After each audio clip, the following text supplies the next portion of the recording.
If a spherical object that has uniform density is rolling without slipping, what is the ratio of the object's kinetic energy to rotational kinetic energy?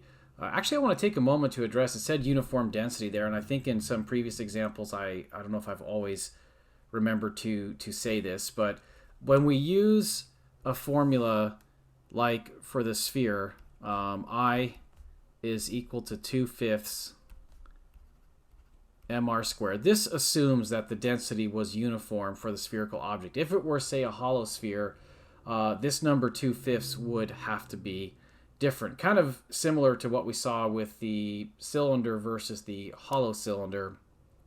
Hollowing it out definitely made a difference. And in that sense, if the spherical object was, say, more dense at its surface than it was in its core, that would probably raise what the value of this number is.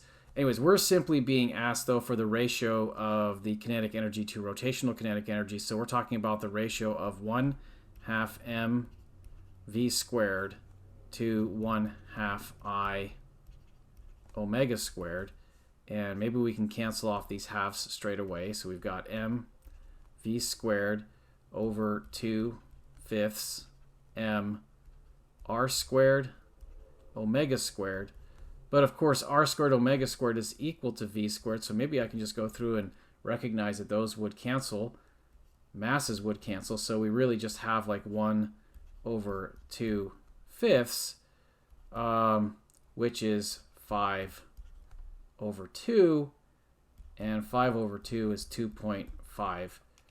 So that is that ratio of linear kinetic energy to rotational kinetic energy.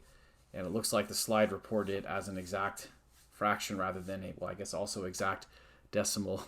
Not a big deal, really.